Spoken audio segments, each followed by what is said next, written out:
Amazon's mantra in its early days was to get big fast. And Jeff knew that getting bigger would give him all sorts of excellent scale advantages that could then be passed on to Amazon's customers. He also had a really, really good understanding of the internet, as we talked about it from his days at DE Shaw. And his thought process were that the internet retail was kind of a winner take most type of market. So Amazon relentlessly spent on R&D as a byproduct of growth and was willing to take a loss for multiple years.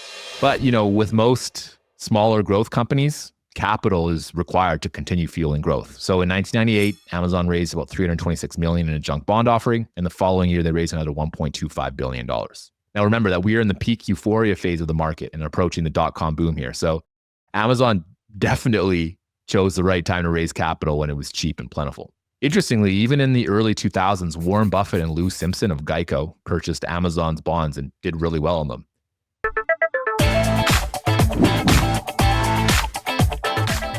Welcome to the Investors Podcast. I'm your host, Kyle Grieve, and today I'll be discussing Amazon. And more specifically, I'll be looking at Amazon's DNA. We'll look at Amazon's history from its formulation by its founder, Jeff Bezos, to what he instilled into the business and how he built it into a trillion-dollar behemoth.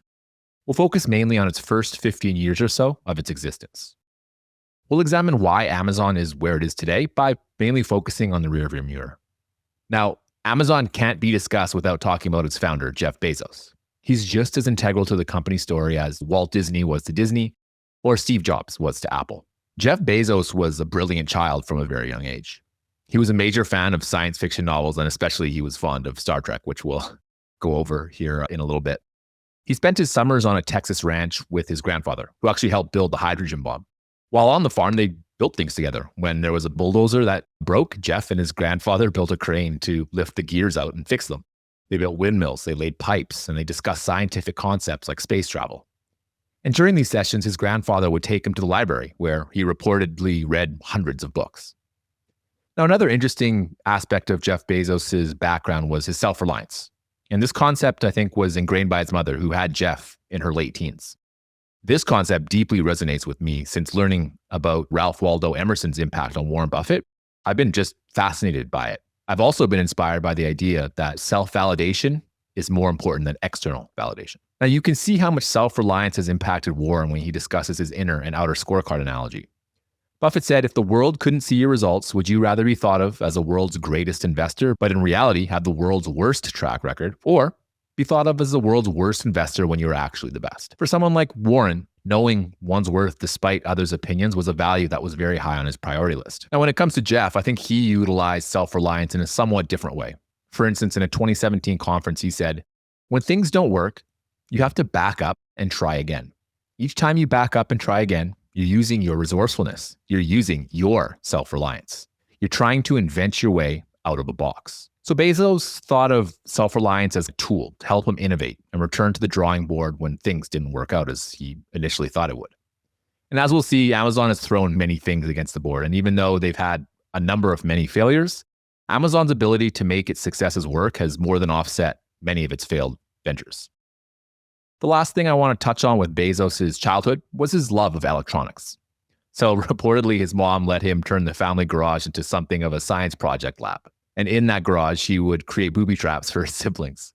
Jeff said that his mom would end up driving him back and forth to Radio Shack multiple times just to get the parts that were required to make these traps. So as Jeff became an adult, he learned a few critical lessons. The first one that really stuck out to me was to just focus on what you're really good at. So there was a really interesting story here of when Jeff was at Princeton.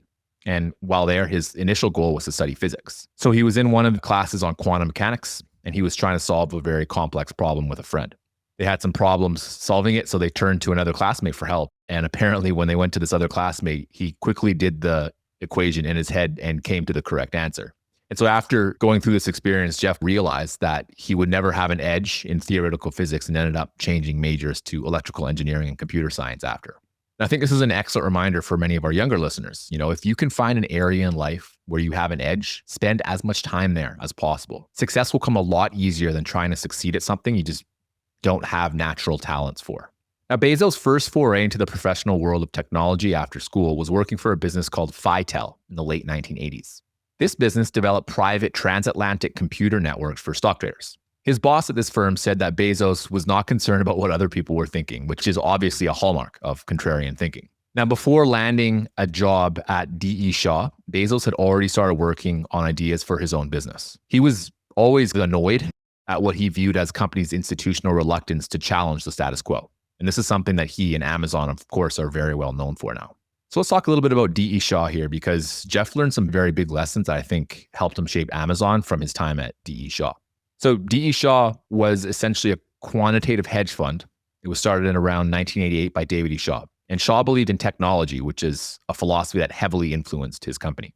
A fascinating insight Shaw shared on secrecy was to keep their insights secret to avoid teaching them to current and potential competitors. And even though D.E. Shaw was a quant hedge fund, it operated much differently than its competitors such as Renaissance Technologies. So Shaw, very interestingly, he didn't actually bother recruiting financiers. He looked for generalists and often fished in the waters full of scientists and mathematicians. And I believe Bezos learned a lot about the importance of hiring people who could continue raising Amazon's bar through his observations of Shaw while working there. Another area which Bezos drew inspiration from D.E. Shaw was in their hiring process. So during the hiring process, they would have an example question during the interview. And for instance, one of them was, how many fax machines do you think there are in the United States? The actual answer to that question wasn't as important as just trying to understand the interviewee's thinking process and understanding their ability to solve problems better. So they'd have a panel of people as part of this interview. And after the interview was completed, they would voice one of four opinions on the interviewee. And that was strong no hire, inclined not to hire, inclined to hire, or a strong hire.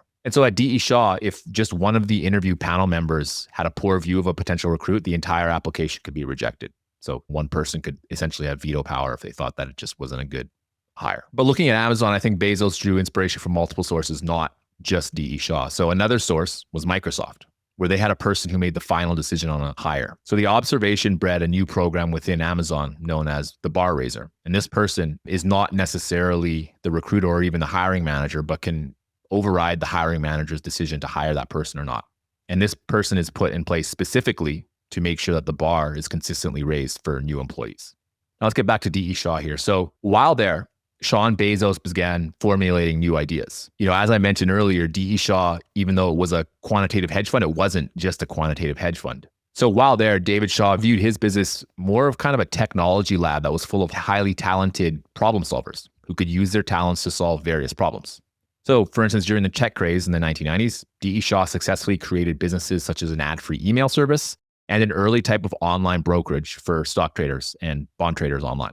So Bezos was highly, highly exposed to the internet craze, and he began to see all these different opportunities that were developing. And Bezos definitely had his own ideas. And one of his ideas, which we all know today, is basically Amazon, which he thought of as the everything store. So in the book, The Everything Store by Brad Stone, Brad writes, several executives who worked at Desco at the time say the idea of the everything store was simple. An internet company that served as the intermediary between customers and manufacturers and sold nearly every type of product all over the world. This one idea would mark the beginning of Amazon. But Jeff didn't think this was practical just to start off with. So instead of making an everything store, he focused just on one area of what the everything store would end up servicing. And Jeff ended up settling on books. So he reasoned that books were a commodity and buyers would always know what they would be getting no matter where they bought them from. So even at Shaw, Bezos started testing competitors to see if there was a market looking for what he had to offer. So there was one story where a colleague of his at D.E. Shaw bought a book from an early version of an online bookstore. And when the book arrived, it was just severely damaged during the shipping process. And Jeff realized through this experience that competitors simply hadn't figured out how to sell books competently online yet. Now, as Bezos stewed on the idea, he realized that he needed to actually go at it alone. So he ended up quitting his job at Shaw and he moved to Seattle with his then girlfriend. Seattle was an interesting place to base the business, but as you can probably tell, Bezos didn't do things haphazardly. He chose Seattle for a few very, very specific reasons. The first reason here is that there was a recent Supreme Court ruling that stated that merchants didn't have to collect sales tax where they do not have physical operations. And this ruling reduced the playing field and eliminated a more populous state. Maybe you would have thought he would set it up in something like California and New York, but he would have been taxed there and therefore he would have had to charge more to his customers. So Washington was just a good choice because they didn't have any state corporate income tax. And Seattle also was home to Microsoft, which had tons of talented engineering graduates that were entering the workforce, and therefore he could easily onboard them into Amazon. And then lastly, it was a little bit closer to many of the book's distributors. And so in Amazon's early days, they would actually get the distributors to ship the books to Amazon, and then Amazon would then ship it out from there. So it just made more sense in terms of logistics costs. So, it just made a lot of sense for the headquarters to be in Washington, and it's still there today. But Amazon really started out in Jeff's garage. So the story goes that Amazon's first 2 desks were actually built from 2 doors and some wood that cost $60, I think, from Home Depot. The business was basically bootstrapped by Jeff Bezos, a couple of other employees, and his parents. And according to Jeff's parents, they didn't actually understand the company very well, but they just invested because they believed in their son, Jeff. Now, Jeff was definitely shooting for the stars with this business, but he also realized that his chances of failing were probably a lot higher than his chances of success. So Bezos told his parents when they made the investment that there was probably a 70% chance that he'd lose their entire investment. And he added that he actually wanted to tell them this because he wanted to know that he could go home for Thanksgiving, even if things didn't end up working out with their investment. Now, I really admire this honesty, and I think it shows that Jeff was very honest about how unlikely Amazon's success would be at the very, very beginning. Now, the history of Amazon's name is something we're briefly touching on here as well. So Jeff ended up settling on Amazon for a few very rational reasons, which you probably won't be surprised about. So it was an A word, first of all, and therefore, obviously, when search directories were more important than they are now, A was going to be first in the search directory. So there you go, A. And then, I think the reason that he focused on Amazon as the word that began with A was just that Amazon kind of evoked a scale that he wanted to get to at one point. So, the Amazon River is the largest river in the entire world. And this was just a metaphor for Jeff Bezos with what he wanted to take Amazon to at one point in the future. And again, obviously he knew that it was probably not the best chance that he would get there, but he ended up doing it incredibly well. So Bezos had a few employees working under him in his garage, and they had to run machines that drew a lot of power into his house. So some of these computers basically drew so much power that they had to power them from different circuits in the house. Otherwise, they would end up blowing the fuses on Jeff's home and killing his power. So he fixed the problem by running these giant, long orange extension cords from all sorts of rooms in his entire house. That was his workaround. And I think I really like this story in particular because I think it shows the length that someone will go to make their dream become a reality. And I wrote in my notes in the book here that it would be really hard to see anyone other than a founder doing something like this. I mean, how are you going to tell your wife or your girlfriend that you have all these hideous orange cords running through your entire house unless that business is your baby? It's going to be very hard to do. I know I probably couldn't do that with my wife. I just think it's really hard to imagine like a mercenary CEO who's just in there to make a quick buck doing that kind of action at home. I just think that's not really going to happen. And I think that's part of the reason why, founder-led businesses just end up doing very, very well for the most part. Not always, of course, but just comparatively speaking. So looking at some of the data about founder-led companies, I came across a Harvard Business Review article that showed some of the performances of founder-led companies compared to others in the S&P 500. So this study went from 1990 to 2014. Total shareholder returns were actually 3 times larger for founder-led companies than for other companies in the S&P 500. Now, I personally enjoy investing in founder-led businesses, although I don't necessarily consider it a must. But founders will often understand their business better than anybody else. They own significant stock in the business usually, and they tend to embody that company's culture. So having someone with those attributes leading a business is definitely a potent force in creating shareholder value. Now, as I mentioned, Amazon's first goal was selling books in a very, very crowded market. So Jeff's original vision was to sell books simply just better than competitors could. And at the beginning, it worked. At the beginning of the business, they had a bell ring every time someone bought a book. But it got to a point where that bell was ringing so often that they had to turn it off because otherwise it was just a distraction for everyone there. So the way it worked was once the order came in to Amazon, they would order the book from its distributor, paying 50% of the listed price. The book would arrive at Amazon, and then eventually they would ship it from Amazon's headquarters to the customer.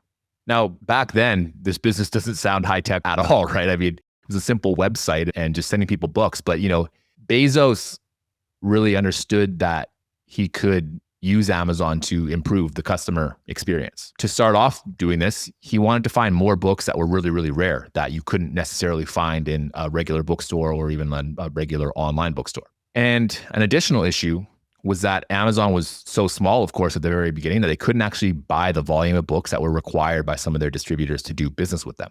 So for instance, a distributor would accept orders of a minimum of only 10 books at a time. So if Amazon didn't have 10 orders for that book, they probably wouldn't have when they were working out of Jeff's home. It wouldn't be possible to order a book from the distributor. But they found a loophole here, and it was really interesting. So what they would do is they would order the one book that they needed. They found an obscure book. For instance, they found one about lichens, and they knew that the distributor had this book and that it was out of stock. So this was kind of how they could get around it. So they would order one book they wanted, 9 book about the lichens that was out of stock, and that's how they got their one book. Now, another way that Bezos wanted to improve the book buying experience was through user reviews.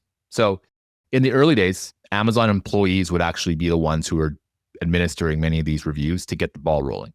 Bezos thought that having a database of user reviews would give Amazon a major competitive advantage over its competitors. So his thought process was that customers would be less likely to go to its competitors' websites with no reviews and instead stay on Amazon. Jeff, I think, here understood network effects very well. So one issue with these public reviews was how book publishers felt about them. Jeff gave a speech in which he said that he received an angry letter from an executive at a book publisher. And this angry executive stated that Jeff Bezos' job wasn't to trash the books that they were providing them, but to actually just sell them.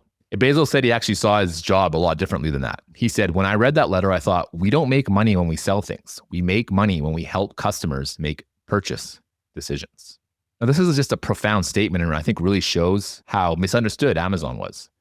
Jeff was creating his own market that just didn't exist at the time.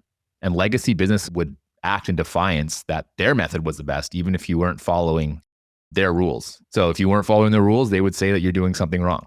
But Jeff knew where his edge was. He knew that the key to making Amazon a great company was to simply make the customer happier. Now, from my experience, Amazon is still one of my top expenses. I really appreciate its user reviews. When I'm trying to find a new product and that I want to buy, I love browsing the reviews and seeing what other users are saying. It very, very often guides my purchasing decisions. So the fact that I can go on Amazon and see thousands of reviews on a product make it just easier for me to make a really informed decision. I can see if there's negatives about a product. That's a lot of times, that's what I'm looking for, seeing what bad things people say. And if I see something that doesn't resonate with me, then I just don't buy that one and look for something else. Now, this whole review system is really interesting because sometimes I really wonder how many of these other businesses are just gaming the system with reviews done by probably their own employees, or maybe they're just outsourcing to some sort of company to give reviews. So sometimes, for instance, I'll look at a company like Temu and see that they have a ton of their products. Nearly every one of their products seems to have 4.5, 5-star reviews, and they have thousands and thousands of these reviews. And I've bought stuff on Temu, and while it's very, very well priced, it's very, very rare I would give anything I've ever gotten from them a 5-star review. It's just the quality is just, it's not as good. So sometimes I wonder if all the reviews are being generated from employees or from some sort of third-party service that reviews things for you and just automatically gives you a 5-star rating. And there's some other examples of this. You know, there's other smaller shoe sites I've seen based off advertising, for instance, off of Instagram, where I see maybe they have like 1,000 reviews for one of their product, but then 0 reviews for different products on the exact same site. And this has always been hard for me to understand. And it actually really lowers my trust with a business because I consider that manipulation. I mean, if you have, let's just say for an example, you have 2 products, one has 1,000 reviews, one has 0, it kind of seems like it's very, very obvious that you're probably manipulating numbers of reviews on one to some degree, or you just have one product that, I don't know, maybe you just don't sell it. It just seems like a very, very weird sales strategy. This is just to say that I have a very high degree in Amazon's reviews than I do for most other companies. And I also like that you can filter bad reviews on Amazon and how they literally will show you bad reviews. Not at the very, very top. They have their own area of bad reviews. They're not just hiding them so that you don't look at them. I really appreciate that. Now, another innovation that Amazon brought to the market was one-click ordering. If you've used Amazon, you're probably familiar with this feature. So today, it's called the just buy now button instead of the add to cart button. And if you click it, you're basically just all set to go. This feature really feeds into Jeff's obsession with improving the customer experience. So the reasoning for it was that Jeff wanted this feature because he felt like it would make it easier for customers to buy things from Amazon. Now, I think this feature probably is taken for granted now. You know, it was formulated in the late 1990s, and Jeff knew that the feature served a few purposes at that time. So the first one was that it just delighted Amazon customers by removing some of the friction of filling out fields during the buying process. And the second one is that it would increase Amazon's competitive advantage against competitors and hopefully widen its moat a little bit. So I use Amazon's buy now feature maybe 25% of the time when I shop for just one item. I think it's excellent, and it definitely reduces the time needed to get to my desired items. But speaking from personal experience, I'm not sure it's a huge reason that I would buy from Amazon over a competitor. Generally, what draws me to Amazon is its cheap prices and fast and free shipping. So while the buy now feature is good, I wouldn't choose Amazon over a competitor just because of it. Obviously, at the time that it was created, it was so that you wouldn't have to fill out fields. But now there's technology, your address can be saved in things like Google Chrome or in LastPass and just pretty much instantly fill it out for you. So of course, it still takes longer than the buy now feature, but it doesn't take that long. So, and I don't think that technology existed when Jeff first formulated the one click. So I can see how it would have been a lot more valuable, call it 15, 20 years ago than it is today. Now, interestingly, with that one click buying, Amazon needed to get patent for the technology behind it. And they trademarked the name one click. And the tech was so good that actually Apple licensed it from them for use in the iTunes store and the Apple store. And the technology was rejected by European regulators, even though Amazon appealed it in 2001 and 2011. And the patent has expired in 2017. So I think it's not a huge part of Amazon. That's probably why, for me, from my standpoint, it's just not that big of a deal anymore. Now, let's get back to Amazon in the book. So once Amazon started doing really, really well, which was surprisingly fast with their books, Jeff realized that he would need to add additional products outside of books and start diversifying. So after all, this was obviously his original dream for Amazon, to be the everything store, not just a bookstore. But he first wanted to verify that it could work and that he could get it up and running in the first place, and he clearly did. So the next additions to what Amazon would sell would be music and DVDs. Interestingly, Amazon's mantra in its early days was to get big fast. And Jeff knew that getting bigger would give him all sorts of excellent scale advantages that could then be passed on to Amazon's customers. He also had a really, really good understanding of the internet, as we talked about it from his days at DE Shaw. And his thought process were that the internet retail was kind of a winner take most type of market. So Amazon relentlessly spent on R&D as a byproduct of growth and was willing to take a loss for multiple years. But, with most smaller growth companies, capital is required to continue fueling growth. So in 1998, Amazon raised about $326 million in a junk bond offering. And the following year, they raised another $1.25 billion. Now, remember that we are in the peak euphoria phase of the market and approaching the dot-com boom here. So Amazon definitely chose the right time to raise capital when it was cheap and plentiful. Interestingly, even in the early 2000s, Warren Buffett and Lou Simpson of Geico purchased Amazon's bonds and did really well on them. Now, I find this really fascinating because it shows that Warren and Lou understood Amazon well enough to be highly convinced that they would get their coupon and principal back from Amazon, but weren't interested in owning its equity. But I suppose these are just two different things, and you don't have to be comfortable owning both if you don't want to, or if it's not in your circle of competence. Now, before Warren Buffett made his order for Amazon's bonds, he wrote Jeff a letter that praised him for expensing stock options. He wrote, "It took particular courage on your part, and that will be recognized and remembered. If I could show my appreciation by stepping up my book orders, I would, but you're already getting all of my business." So in Bezos' first letter to public shareholders, he wrote, "We will make bold rather than timid investment decisions when we see sufficient probability of gaining market leadership advantages. Some of these investments will pay off, others will not, and we will have learned another valuable lesson in either case." Additionally, the letter stated that Amazon would prioritize long-term thinking and free cash flow generation over short-term profitability. Now, when we look back today and see what Bezos wrote, it's easy to want to beat ourselves up for not taking part in the Amazon IPO or even buying shares at the bottom of the tech bubble if you're old enough, obviously, and investing long enough. But Amazon's financials weren't pretty during this time. Adjusted operating income, even adding back R&D expenses, remained negative. And this number wouldn't turn positive until 2003. Hey everybody, real quick, I wanted to tell you about a very special event that TIP will be hosting here in late September 2025.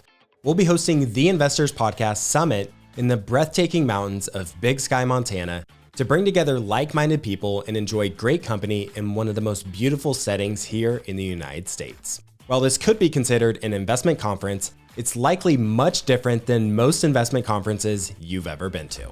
Our goal is to create an unforgettable experience for our attendees and help them develop meaningful relationships with like-minded members of our audience that will last a lifetime. And what better place to do that than in the serenity of the mountains? We're inviting a select group of 25 attendees who are listeners of this show, many of which will be entrepreneurs, private investors, and investment professionals. To learn more about this unforgettable experience, you can go to our website at theinvestorspodcast.com/summit. That's theinvestorspodcast.com/summit, or you can simply click the link in the description below. So an investor looking at this business might have a hard time wrapping their head around whether or not the company would make a good investment. The only way I personally could see an investor justifying an investment into Amazon in the early 2000s was to make very, very particular assumptions with a high degree of certainty. So there's three here that I had. So the first one was that they were likely to continue growing revenues in, let's call it the 20s to 30%, which is obviously very, very high. They'd have to continue spending prodigiously on R&D, which obviously created a lot of value, but in terms of GAAP accounting, obviously was pretty hurtful to their income statement. In terms of R&D, they'd have to continue seeing very, very good returns on that R&D spend. But here's the thing, Amazon was a very young company in the late 90s and the early 2000s. And so assuming R&D expenses would continue making as good returns as they ended up doing is just a tough assumption to make, unless you just understood the business very well and understood maybe some of the R&D expenses that they were putting capital into or in towards. And obviously some people did understand the business very, very well. But I think investors, for the most part, just ended up taking a pass because the company just wasn't easy enough for them to understand. Now, Amazon hit many investments out of the park, which could have convinced investors that they would continue to do so. But they had several failures as well. They splurged on acquisitions, but some of the integrations with new companies have been an issue with, for instance, key personnel that were unwilling to acclimatize themselves to Amazon's culture or just didn't want to be part of Seattle's weather. Also, during the tech boom, they invested several millions of dollars into .com businesses, things like pets.com, gear.com, windshopper.com, greenlight.com, and homegrocer.com. And Amazon lost hundreds of millions of dollars on these investments. And hundreds of millions doesn't seem like anything for Amazon now, but it was very, very big for them at that time. So assuming that all these investments would work out that they were making just seems like a very, very complicated assumption. And on top of that, R&D was a very significant amortization expense. And Amazon just, it's not like a Constellation software. So adding back amortization of intangibles seems like a very, very massive stretch to do to make the adjusted numbers look better. I mean, you could argue that you could add back a portion of R&D and give them some credit for previous acquisitions or R&D that ended up working. But again, this just all depends on your understanding of the business's inner workings and what assumptions you're comfortable with making. But let's get back to another one of Amazon's most significant launches, which was the Kindle. So Bezos was keenly aware of the forces of capitalism. Apple did a huge number to Amazon's CD sales when they launched iTunes. Now, this plays well with Jeff's view on inventing and wandering, which is the name of another book about Amazon that explores a number of his shareholder letters and different discussions. But what really interested me here about Jeff's observation on Apple was how it forced him to really understand the strength of innovation. And the Kindle was one such innovation, which has worked out incredibly well. So I myself have had 3 different Kindles over the years. So I've had experience as a user here for multiple years, and I've seen how the product has improved over the years. So with Jeff's observation on the power of digital content, he knew that he had to get ahead of the game in moving towards digital content from analog. So in 2004, 78% of Amazon's revenue came from books, movies, and music. These were all areas that were very, very ripe for disruption by moving towards digital. Jeff and Amazon knew that building the Kindle to what Jeff wanted would end up cannibalizing part of their book business. But I guess the assumption was that they'd rather keep their share of books, whether in analog or digital form, rather than losing a part of it to a digital-only competitor. Jeff ended up transferring one of his top employees in books to focus on killing his own business in books. So Jeff told him, "I want you to proceed as if your goal is to put everyone selling physical books out of a job." Amazon cloned its ideas from Apple and Palm to get their initial prototype of the Kindle. Eventually, Amazon's engineers were tasked with building a crude electronic reading device. Jeff wanted the device to be so easy to use that a grandmother could operate it, and he demanded that books be transferred to the device wirelessly rather than via a computer, via a USB wire. So as the device was developed in secrecy, there were a number of issues that were popping up. So some of Kindle's earlier competitors were just really bad products, and part of the reason for that was that they had very, very limited book catalogs. Let's say you bought an e-reader, but then realized that you couldn't buy a book that you wanted to read on that e-reader. Therefore, that would make that e-reader essentially useless. So Amazon's goal was to have 100,000 titles, including about 90% of New York Times bestsellers, ready to read and buy by the time the Kindle launched. Now, just this one little initiative launched a whole new set of problems, but I think here displayed a lot of Amazon's monopolistic powers. So Amazon at this time was a big part of the overall book selling ecosystem, and obviously publishers knew that. They cherished their relationship with Amazon simply because Amazon brought them a lot of business. But as Amazon began scaling up, they began having more and more power with their suppliers, and they could start asking for more favorable terms than they were able to demand when they were a smaller company. So one such strategy that Amazon could employ was to actually pull books from its automated personalization and recommendation system for a multitude of reasons. So obviously, if they pulled it, this would decrease sales specifically to a publisher that would sell them that particular book. And Amazon could literally pull this lever whenever they wanted to. And so it was reported that this one lever could reduce sales by up to 40%. So since Amazon was all about improving the customer experience, often by cutting costs, these benefits had to be paid by someone else. And in Amazon's case, it was the publishers who were paying for the better experience for Amazon's customers by basically being forced into compressing their margins. And the time came when Amazon was so powerful that its suppliers just needed Amazon more than Amazon needed them. Now, this is just an excellent position as a business owner because you get lower input costs. Now, I mentioned earlier here that Kindle was top secret. So while Amazon was trying to get publishers to go digital, they couldn't actually tell them why, which made it a lot harder for publishers to want to play ball with Amazon. However, they eventually got the Kindle prototype, and in 2006, they began showing it to publishers. Apparently, it was just ugly. So in the Everything Store, Brad Stone describes it as a cream-colored bastard child of BlackBerry and a calculator. But over time, the product ended up improving, and the publishing executives actually liked what they ended up seeing. So once they started liking what they saw in the end product, publishers began digitizing their content. And the ones who decided not to digitize their content or didn't want to do it fast enough, obviously would be injured by Amazon because, like I just said, Amazon can manipulate their sales through the use of their algorithms.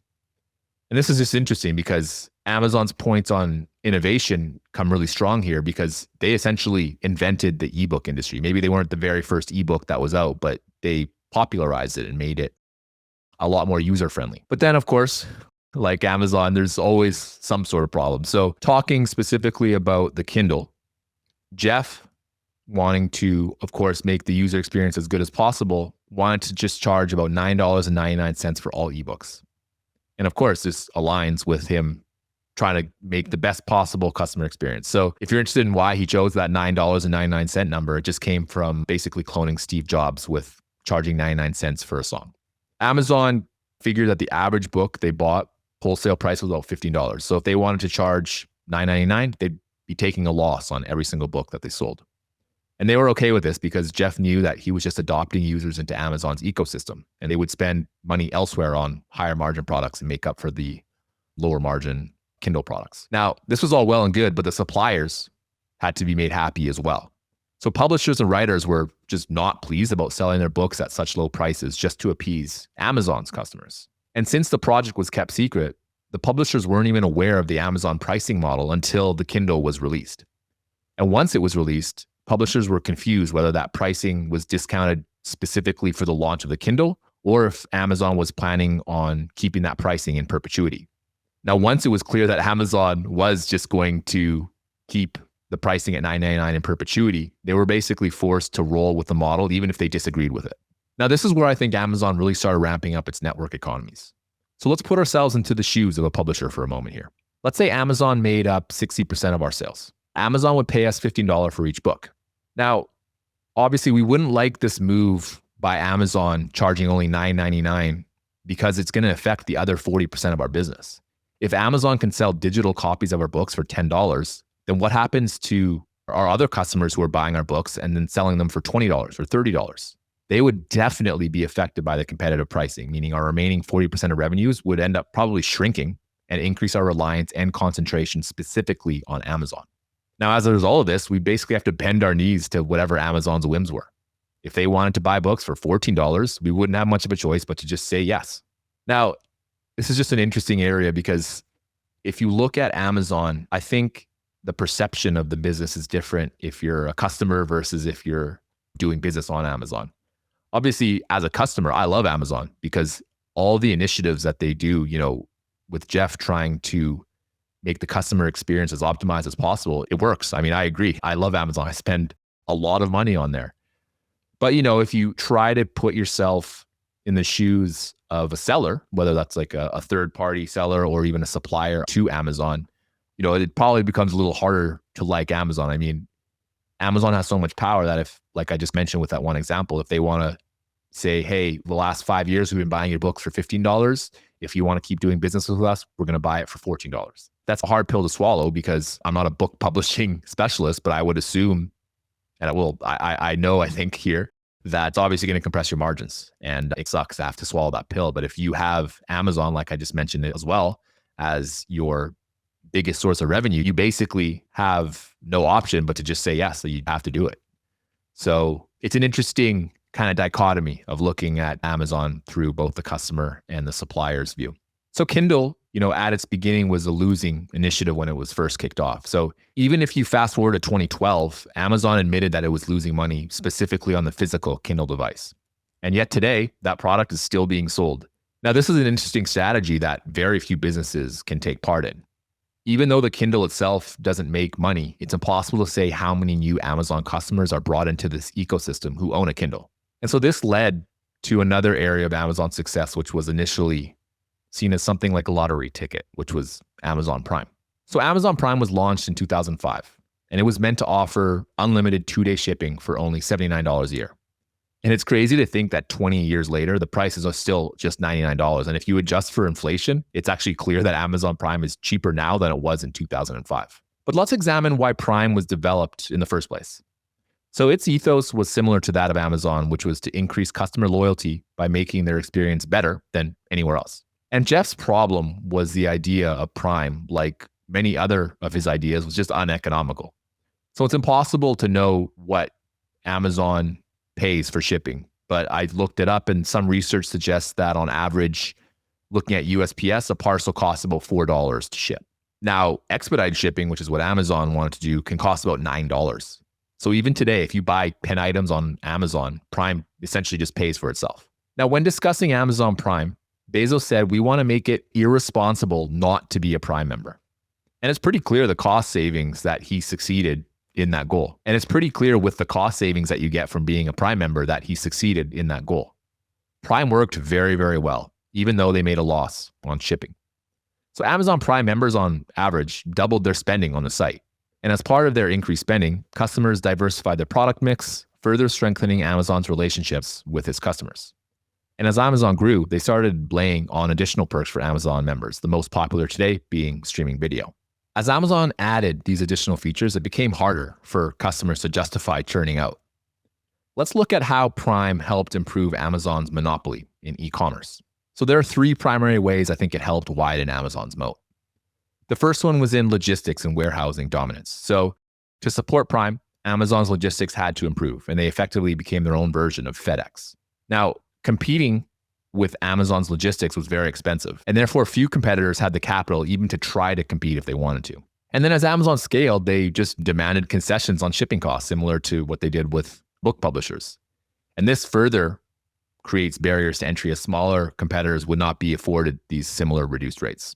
So the second one here is locking in consumers. So, customer lock-in can be healthy or unhealthy. And in Amazon's case, I think it was healthy, as Amazon's goal was to create customer delight and not force them into shopping with them if they had a good alternative. So Amazon was able to lock in customers via convenience monopolization, where it was nearly impossible to find a competitor who offered the same amount of value and convenience as Amazon. And the third one here is forcing merchant compliance. So Amazon ended up welcoming third-party sellers who basically had to opt into fulfillment by Amazon to be eligible for Amazon Prime. And this made it so that Amazon could let third parties own their inventory while Amazon would take care of all their fulfillment and logistic needs. Now, this was a significant advantage for Amazon as it gained crucial data on third-party products it could then try to compete with. Now, Amazon had some controversy specifically over this third point, which helps cement just how good of a business Amazon is specifically for its customers. So most of the controversy comes from its third-party merchants who feel that Amazon engages in anti-competitive behavior. So let's say you want to buy a water bottle for your toddler, something that I've done recently. Some third-party merchants can post their products on Amazon. You'll notice when you make a search query that you'll see a bunch of items at the very top that say sponsored.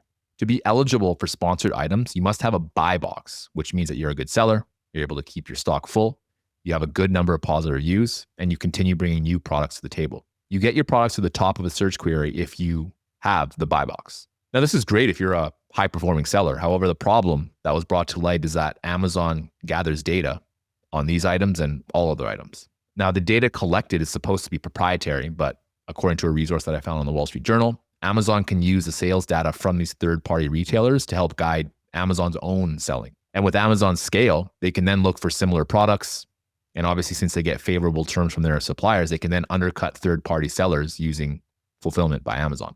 Now, from an owner's perspective, if you own Amazon or own their shares, this is obviously an excellent source of potential sales into the future. Amazon can not only see what is selling well, but since they take care of fulfillment, they have additional logistics information, which can then help them determine the margins that they will make on a specific product. If a third-party seller sees Amazon selling the exact same product or a similar product for a better price, they're basically forced, if they want to keep selling their items, to drop prices and lower their margins in order to compete with Amazon.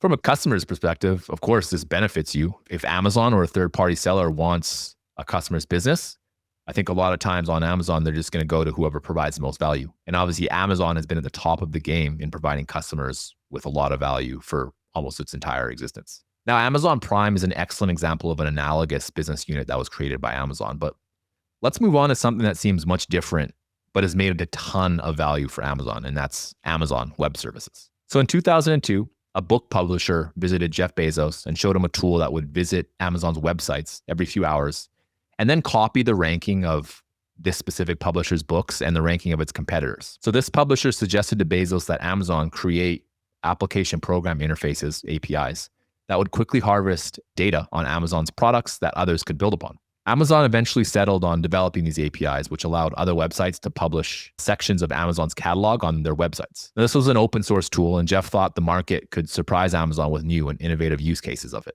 Now, if we fast forward today, Amazon Web Services is a much different service. Today it's best known for things like web hosting, content delivery, data storage, backup, archiving, applications development, data analytics, machine learning, enterprise IT, and migration.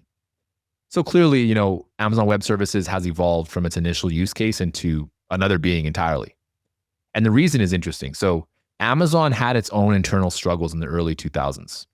And a big struggle was that compute power was one of the limiting factors in the ability of members of Amazon to test out new products and services. So engineers were performing these repeatable and time-consuming tasks, such as creating databases, finding storage, and getting compute power. In the following few years after this, Amazon realized that standardizing and modularizing each of these components would save Amazon's employees a ton of time. And since they had these APIs available to others, they could also be used to save others time as well. So AWS was officially launched in 2006 and was based on 3 foundational services. The first one being file storage, the second one being scalable computing power, and the third one being messaging between applications.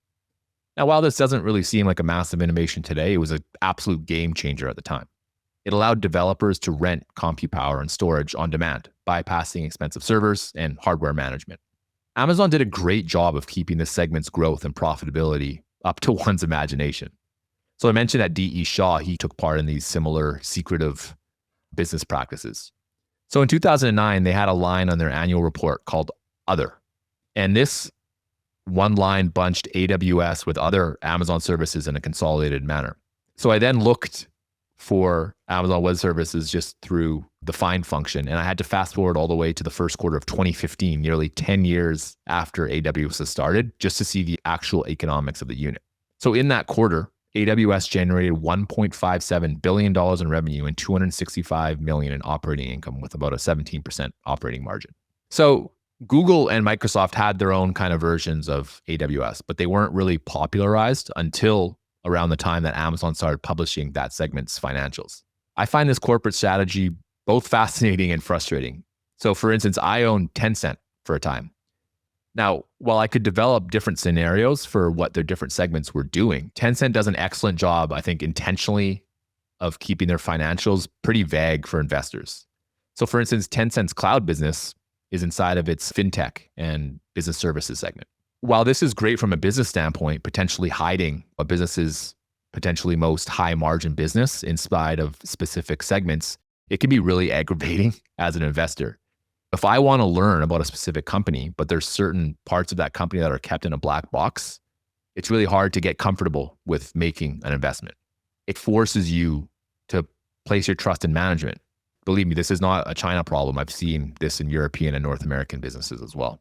So for instance, there's been times where I've wanted information and reached out to management only to get an answer along the lines of, we know the answer to your question, but it's not public information, and therefore they can't share it.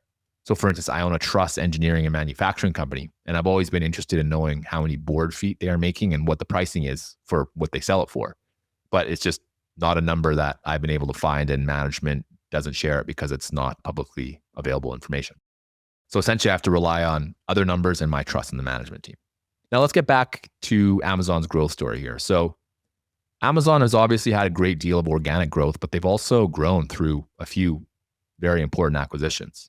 So one of the most value creative acquisitions they made was with Whole Foods, which I think everyone's going to be familiar with. And they bought that for about $13.7 billion, which helped Amazon experiment with brick and mortar stores. However, I'd like to focus here on two acquisitions it made in an earlier date, which was Zappos and Quidsi. So Zappos was an interesting business. Its CEO, Tony Hsieh, wasn't the founder, but was one of its earliest investors and obviously believed very much into the company. So he injected $1.5 million of his own money at one point, selling off his own assets to fund the cash infusion. So Hsieh built a fascinating culture as well inside of Zappos, where he actually offered employees $1,000 just to quit on their first week on the job. So he figured that employees who took that offer weren't right for the business, and this was his way of filtering them out. I think Bezos would have liked Tony because they both believed in optimizing the customer experience. Managers who underpromise and overdeliver tend to be great managers, and it appears that Hsieh followed that mantra. So for instance, Zappos would promise customers about 5 to 7 days of free delivery, but could often reduce that to 2 days in major urban areas. So Bezos began courting Zappos in 2005, trying to understand if he could maybe acquire it. The initial buy price that he assumed that they'd be looking for was about $500 million. Now, Jeff didn't want to pay that. So he ended up getting a team together at Amazon to create a separate website, which was called endless.com, that sold shoes similar to what Zappos was doing. So Amazon offered overnight shipping and free returns. This was an interesting maneuver specifically done to undercut what Zappos was doing and would end up costing Amazon money. To entice customers even more, Amazon decided to pay them $5 to order from them on top of what they were already getting, just to further injure Zappos. But even with these initiatives, Zappos continued to grow, but it was hit very hard during the great financial crisis. So Zappos required funding for their inventory. Now, Zappos had some early investors, including Sequoia, and they wanted to exit their investment, which was putting further pressure on them to find a buyer for the business. Amazon then swooped in with an all-share deal for about $900 million. Now, I have no idea if those shares were held onto, but today they would be worth $23 billion. From this experience, Amazon learned how they could gobble up competitors by using very particular business tactics. If Amazon could run a business unit at a loss, it could pressure competitors to either wither into bankruptcy or just simply sell out to Amazon. However, since Amazon was putting pressure on the smaller guy, Amazon came from a place of strength while the acquired would come from a place of weakness. So another very good example of this is Quidsi.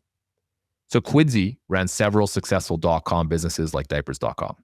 The founders of Quidsi admitted to learning a ton from Jeff Bezos and modeled much of their business off of Amazon. Now, Amazon here used a similar tactic of dropping prices to levels that were just impossible to compete with, dropping by up to 30%. So Quidsi, through these price drops, started experimenting with changing prices and then checking what the prices of Amazon's basically clone products were. And it was very interesting because as soon as Quidsi would change their prices, Amazon's prices would change basically immediately. And this was a product of Amazon's pricing bots.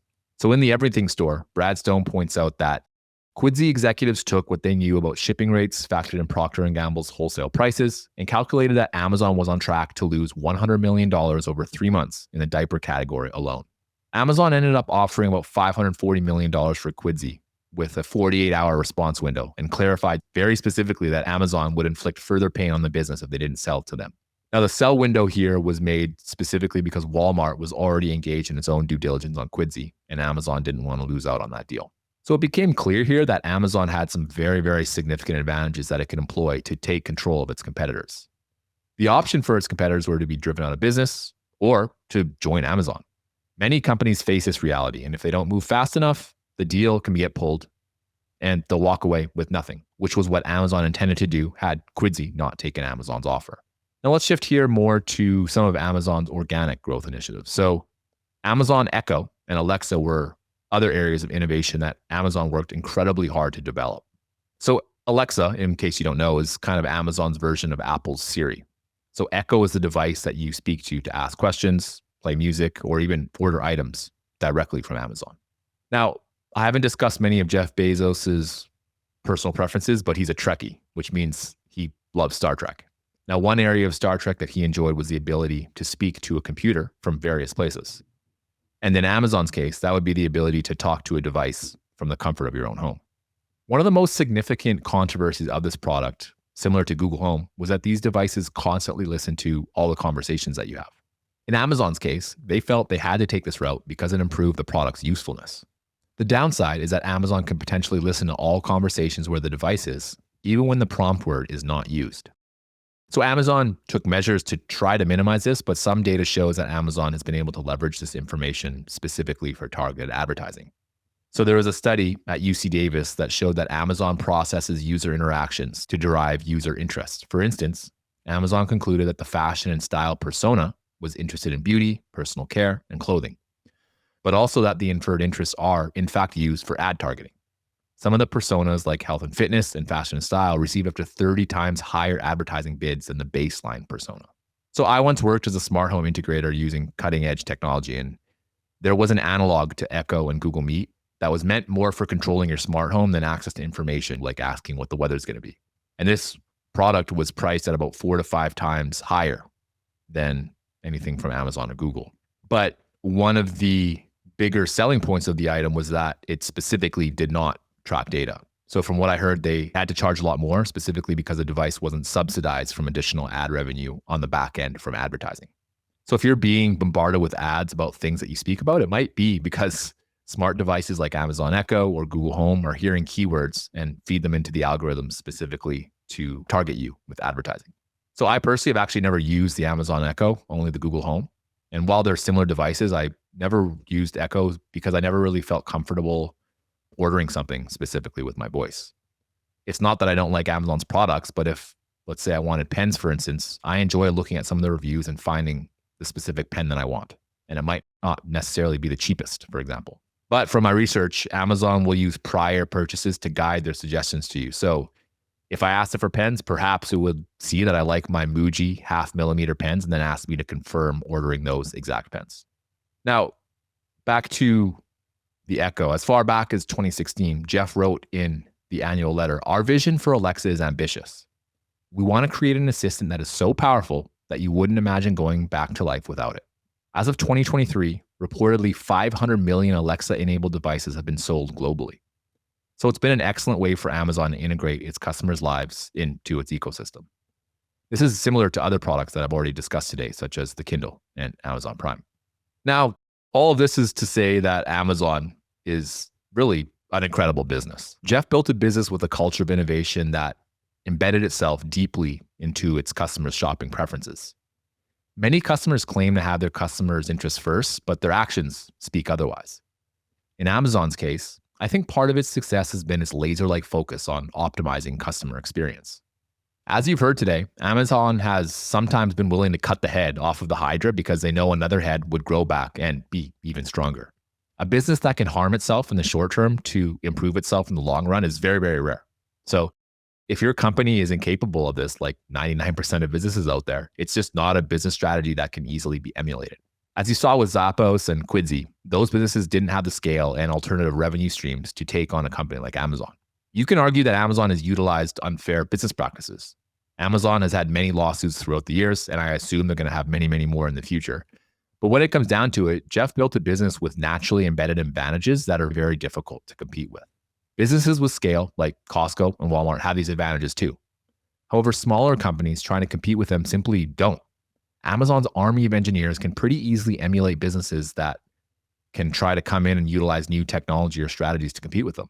But the problem is estimates have numbers of engineers inside of Amazon at about 50 to 70,000. So suppose a new technology is starting to disrupt a product or service that Amazon offers. In that case, it can easily just divert resources to create a competitive product and have the resources to, of course, make a product that's even better. Or in that case, they can easily divert resources to create a competitive product and have the resources to do so. And if that doesn't work, they can always just take a loss on a product and make life so miserable for a competitor that they'll be forced to sell to Amazon or to an inferior competitor. Amazon has spent $500 billion on R&D since it went public. There's not that many businesses worldwide that have spent that much money to improve their products and services. You must contend with that kind of R&D spend if you want to compete with Amazon. Now, as a competitor, you'd have to imagine that your exit strategy would be to either create a product that just doesn't compete with Amazon or make a product so good that Amazon will want to buy you out. Other businesses like Google, Microsoft have been able to compete with, for instance, Amazon Web Services. However, they can also spend hundreds of billions of dollars on R&D, an advantage that most competitors lack. Now, I personally haven't noticed my own spending on Amazon decreasing. If anything, it's increasing as I find that I can buy more and more items at excellent prices on Amazon, and all from the comfort of my own home. Additionally, Amazon's return policy is superb. So I recently bought the Kindle Scribe and was having some issues with it. After speaking to an agent, I was very, very promptly sent a new unit and sent the defective unit back. It was a very easy and painless experience. Now, contrast this with a clothing brand that I used to buy that had no affiliation with Amazon. So with this clothing brand, I purchased a pair of pants.